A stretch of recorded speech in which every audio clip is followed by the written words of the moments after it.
Government job నిరాశని నిర్వీర్యం చేసి నూతనోత్తేజం కలిగించే ఆశల కెరటం గవర్నమెంట్ జాబ్.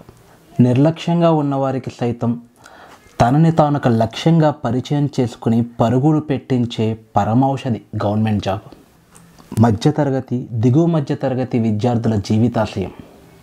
కొందరి కలలు నెరవేర్చడానికి, మరెందరికో నిద్రలేని రాత్రులు మిగల్చడానికి ఏజ్ రిస్ట్రిక్షన్స్, రిజర్వేషన్స్ అనే కట్టుబాట్ల చీర కట్టుకొని మరీ వస్తుంది గవర్నమెంట్ జాబ్.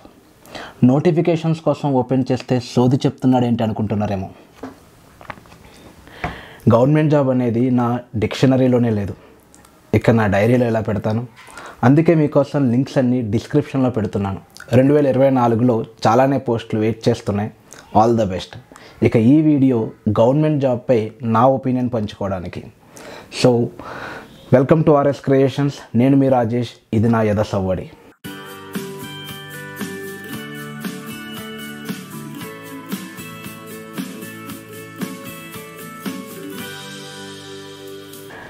చిన్ననాటి నుంచి ఇంట్లో వాళ్ళు, ఊర్లో వాళ్ళు, బంధువులు మంచి ఉద్యోగం అని మొదలు పెడతారు. డిగ్రీ పూర్తి కాగానే బ్యాంక్ జాబ్ సప్లై చేయి, గవర్నమెంట్ జాబ్ సప్లై చేయి అంటారు. నాకెందుకో మొదటి నుంచి గవర్నమెంట్ జాబ్ మీద మంచి ఒపీనియన్ లేదు. దానికి కారణాలు అనేకం. ముఖ్యంగా దానికి ఉన్న క్రేజ్. ఆ క్రేజ్ ఫాల్స్ క్రేజ్ అని నా అభిప్రాయం. ఇప్పటి పరిస్థితులు నాకు తెలియదు, బహుశా ప్రభుత్వ ఉద్యోగులకు కూడా వర్క్ ప్రెషర్ ఎక్కువగానే ఉంది అనుకుంటున్నాను. కానీ ఒకప్పుడు గవర్నమెంట్ జాబ్కి దానికి ఉన్న క్రేజ్కి రీజన్స్ ఏంటంటే, పని చేయకపోయినా జీతం వస్తుంది. టెన్షన్గా 1వ తారీఖు కల్లా జీతం పడిపోతుంది. సెలవులు కూడా ఎక్కువ ఉంటాయి. మన ఉద్యోగాన్ని ఎవ్వరూ టచ్ చేయలేరు, ఎవ్వరికీ భయపడక్కర్లేదు. ఒక్కరు జాబు కొట్టారంటే ఇంటిళ్ళ 10 కూర్చుని తినొచ్చు. మనం పోయినా ఓకే, రిటైర్ అయిపోయినా టెన్షన్గా పింఛన్ వచ్చేస్తుంది. ప్రతి బ్యాంకు అడగకుండానే మీకు లోన్ కావాలా అంటూ మన వెంట పడుతుంది. తక్కువ వడ్డీకే లోన్ ఇవ్వడానికి రెడీగా ఉంటాయి. గవర్నమెంట్ జాబ్సే ఎందుకు అని ఎవరిని అడిగినా నాకు వాళ్ళు చెప్పిన సమాధానాలే. అసలు గవర్నమెంట్ జాబ్ గురించి నీకేం తెలుసమ్మా? అసలు ఏం తెలుసని అడుగుతున్నాను నేను. 1 సంవత్సరం 104 రోజులు శని ఆదివారాలు సెలవు, సంవత్సరానికి 53 రోజులు మాత్రమే పని. ఇందులో కొన్ని రోజులు బందులు, స్ట్రైకులు, చచ్చే వరకు పింఛను, చచ్చిన తర్వాత పిల్లలకి ఉద్యోగాలు. ఇంత సుఖాన్ని వదిలిపెట్టుకొని వేరే ఉద్యోగం వెతుక్కోవడానికి నేను ఏమైనా పిచ్చోనా?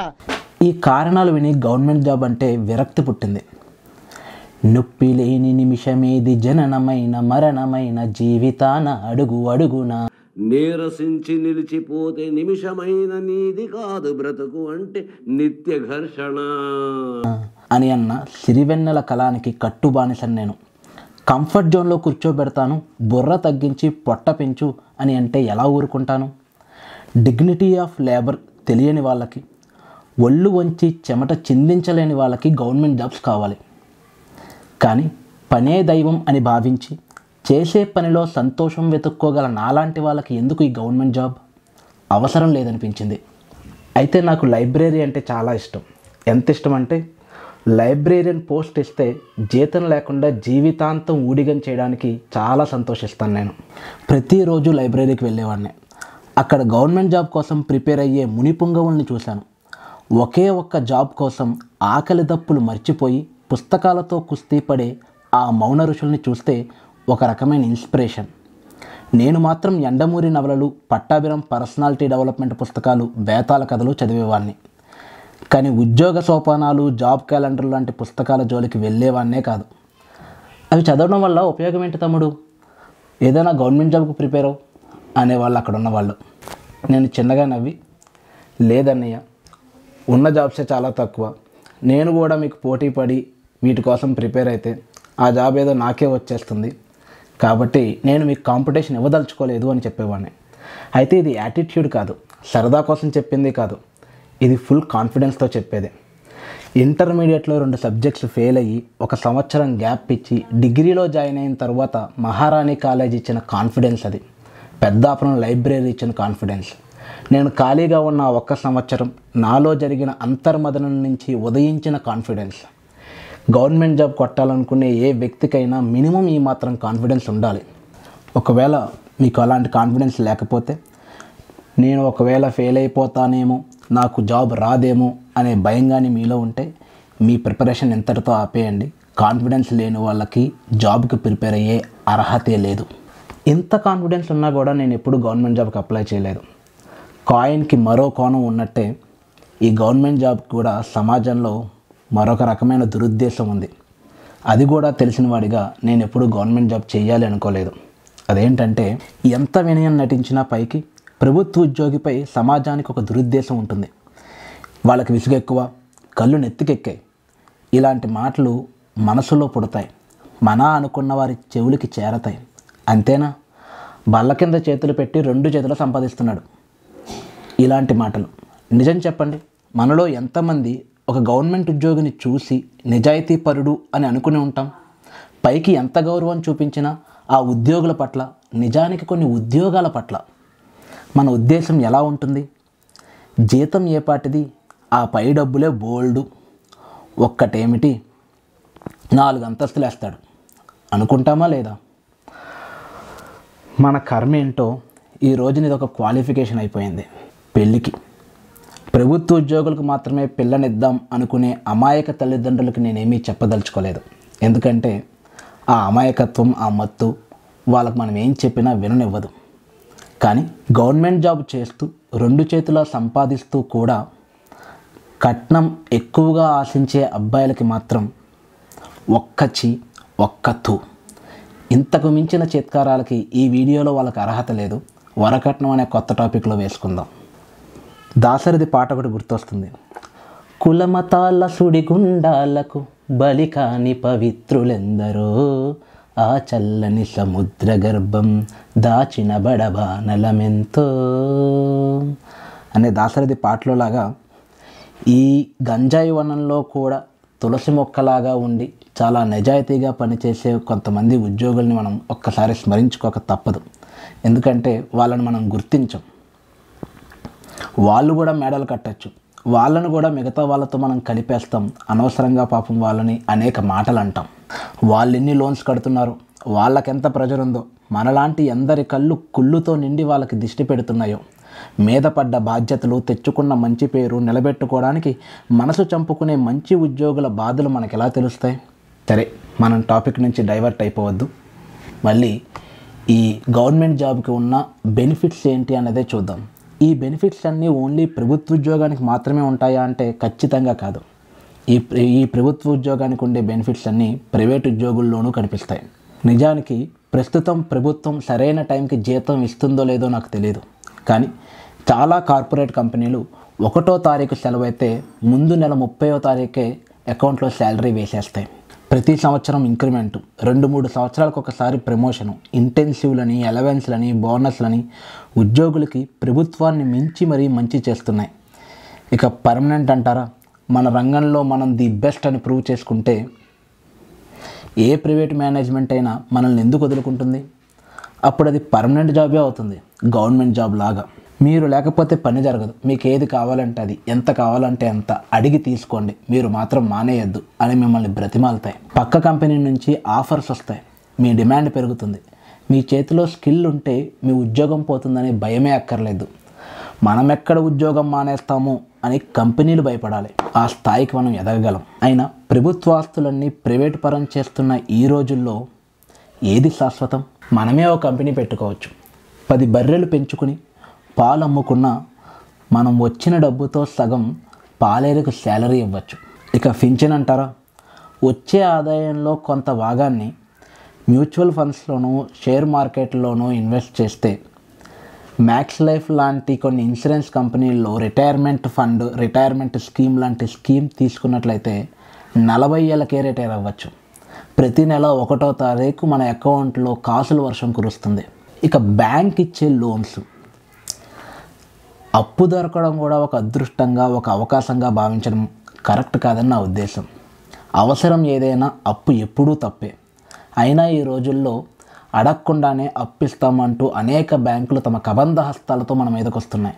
ఈ మాత్రం దానికి మనం ముప్పు తిప్పలు పడి 3 చెరువులు నీళ్లు తాగి ఆరోగ్యం పాడు చేసుకుని తల వెంట్రుకలు పోగొట్టుకుని మరీ ఒక ఉద్యోగం సంపాదించాలా? ఇంత చేసింది సొసైటీలో గౌరవం కోసమే అనుకుందాం.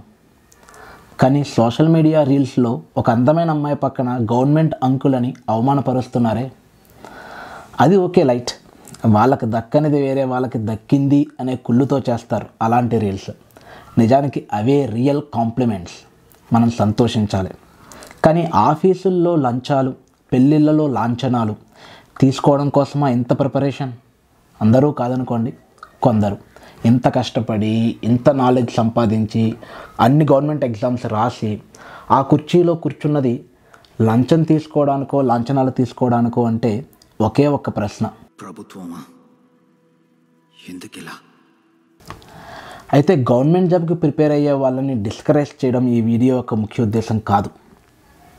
చాలామంది నోట నేను విన్న మాట, ఏదో ఒక గవర్నమెంట్ జాబ్కి ప్రిపేర్ అవ్వాలి, ఏదో ఒక గవర్నమెంట్ జాబ్ కొట్టేయాలి. దేనికి ప్రిపేర్ అవుతున్నారో కూడా వారికే తెలియకుండా గుడ్డెద్దు చేలో పడ్డట్టు అలా అన్నింటినీ అప్లై చేసేస్తే ఏదో ఒకటి వచ్చేస్తుంది అనుకుంటారు. గవర్నమెంట్ జాబ్ అనేది లాటరీ వాళ్ళ దృష్టిలో. సీజనల్ వ్యాపారం చేసేవారిలాగా నోటిఫికేషన్ రిలీజ్ అయిన తర్వాత సిలబస్ చూసి ప్రిపేర్ అవుతారు. ఇలా ఒక 4 సంవత్సరాలు గడిచిన తర్వాత వాళ్ళ నోట్లో నుంచి వస్తుంది ఒక డైలాగు, ఏం ఈ పనుల్లో కనిపించలేదు, పైగా ఫిజికల్ కానీ మెంటల్ కానీ స్ట్రెయిన్. ఇంకొందరికి గవర్నమెంట్ జాబ్ అంటే పని తప్పించుకునే ఒక గొప్ప సాకు. సివిల్స్ ప్రిపేర్ అవుతున్నా నేను. అంటే నేను కూడా సివిల్స్కి ప్రిఫర్ అవుతున్నా. అది సివిల్సా? గ్రూప్స్ ప్రిపేర్ అవుతున్నాను. ప్రిపేర్ అవడం ఏముంది, ఎవరైనా ప్రిపేర్ అవుతారు. కానీ ఆ కోచింగ్ సెంటర్కి మనం కట్టిన ఫీజు డివైడెడ్ బై మనకు వచ్చిన ర్యాంకు ఈజ్ ఈక్వల్ టు ఎంత మొత్తం అనేది చెప్పగలుగుతున్నామా? నా దృష్టిలో ప్రిపరేషన్ అనేది ఆడుతూ పాడుతూ ప్రపంచాన్ని చూస్తూ ప్రజలని పలకరిస్తూ విషయాలను గ్రహిస్తూ సాగాలి. నోటిఫికేషన్ పడితే అప్లై చేయాలి, మన విషయ జ్ఞానానికి సరిపడా వచ్చిన మార్క్స్కి ఉద్యోగం వస్తే చేయాలి, లేదంటే మన పనిలో మళ్ళీ మనం మునిగిపోవాలి. అంతేగాని పుస్తకాలు బట్టి పట్టడానికి కోచింగ్ సెంటర్స్కి ఫీజులు చెల్లించుకోవడం, ఆరోగ్యాలు పాడు చేసుకోవడం, మానసిక శాంతిని కోల్పోవడం కరెక్ట్ కాదని నా అభిప్రాయం. ఎందుకంటే గవర్నమెంట్ జాబ్ కన్నా కాలం చాలా విలువైనది. 1 సంవత్సరం లేదా 2 సంవత్సరాలు అంతే. కానీ జీవితాంతం అన్ని పనులు మానేసుకుని ఒకే ఉద్యోగం కోసం కూర్చోవడంలో అర్థం లేదు. అలా ఎవరు ఉంటారు అనుకోవద్దు. అలాంటి వారిని చూసిన తరువాతే ఈ వీడియో చేయాలనే నిర్ణయానికి వచ్చాను. కుటుంబానికి భారం కాకూడదు. నీ ఏజ్ 22 అయితే నీ ఎగ్జాము, నీ చదువు, నీ ఫీజు, నీ తిండి నువ్వే సంపాదించుకోవాలి. 25 ఏళ్ళు దాటుతుంటే నీ సంపాదనతో ఇంటి బాధ్యతల్లో కాస్త పాలు పంచుకోవాలి. 30 వస్తుంటే తల్లిదండ్రులకు రిటైర్మెంట్ ఇచ్చి మొత్తం బాధ్యతను మనమే నెత్తికెత్తుకోవాలి. ఇంకా నోటిఫికేషన్ కోసం చూస్తాను, ఇంట్లో తరగని ఆస్తి ఉంది అని సగం జీవితాన్ని ప్రిపరేషన్లో గడిపేస్తే ఆ జీవితానికి అర్థం లేదు, ఆ ప్రిపరేషన్కి సార్థకత ఉండదు. పోనీ గవర్నమెంట్ జాబ్స్, వాటి నోటిఫికేషన్స్, వీటికి ఏమైనా గ్యారంటీ ఉందా అంటే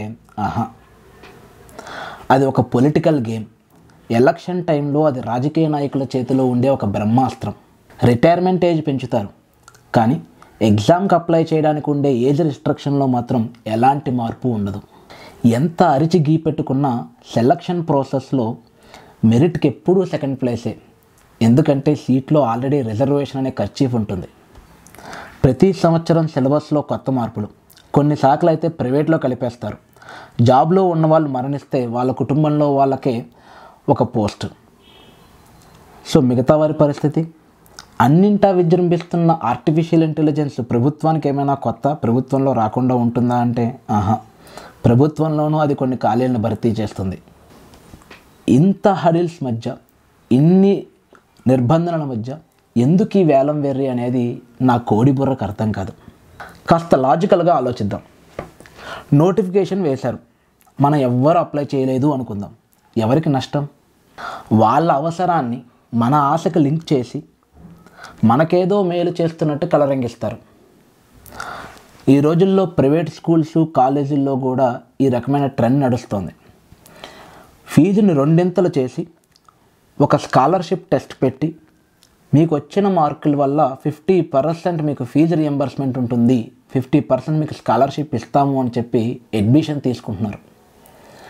మనం కూడా అబ్బో అనుకుంటూ చెంకలు గుద్దుకుంటున్నాం, గెంతులు వేస్తున్నాం. కానీ అదే ఎడ్యుకేషన్ లేదా అంతకన్నా బెటర్ ఎడ్యుకేషన్ గవర్నమెంట్ స్కూళ్ళల్లో, గవర్నమెంట్ కాలేజీల్లో ఫ్రీగా దొరుకుతుంది. ఇలాంటి గేమ్స్ కోసం మనం తర్వాత మాట్లాడుకుందాం. మళ్ళీ ఇంతకీ నా ప్రశ్న ఏంటంటే, నాకు అర్థం కాని విషయం ఏంటంటే, తుచ్చమైన ఈ జాబ్ కోసం ఎందుకు మనం రోడ్లు ఎక్కేస్తున్నాం? ఆత్మహత్యా ప్రయత్నాలు ఎందుకు చేస్తున్నాం? అదైనా పర్వాలేదు, ఎందుకు ప్రభుత్వ ఆస్తులు తగలబెట్టేస్తున్నాం? ప్రభుత్వ ఆస్తులు అంటే మన ఆస్తులే, ఆర్టీసీ బస్సులని ఇవని ఎందుకు తగలబెట్టేస్తున్నాం? ఎందుకు మన చుట్టూ ఒక బిరిగీసుకుని అదే ప్రపంచం అనుకుని ఆ సంకుచిత మనస్తత్వంతో ఎందుకు అందులోనే ఉండిపోతున్నాం? నీకు ఎంఆర్ఓ పోస్ట్ ఇస్తాను అని నేను అన్నాను అనుకుందాం. నీకు అది నచ్చలేదు, వద్దు అంటే అది పిచ్చితనం అవుతుందా? అంటే మన అభిప్రాయం కన్నా కూడా గవర్నమెంట్ జాబే గొప్పదా? ఇలాంటి మనస్తత్వంతో కొంతమంది కొన్ని సంవత్సరాల తరబడి ఉద్యోగాల వేటలో, ప్రభుత్వ ఉద్యోగాల వేటలో చదువుకుంటూ ఫైనల్గా ఒక ఎగ్జామ్ రాస్తారు. ఆ ఎగ్జామ్ అయిన తర్వాత తెలుస్తుంది ఆ పేపర్ ఆల్రెడీ లీక్ అయిపోయిందని. రీసెంట్గా ఇది మన తెలంగాణలో జరిగిన ఉదంతమే. అది క్యాన్సిల్ చేస్తారు.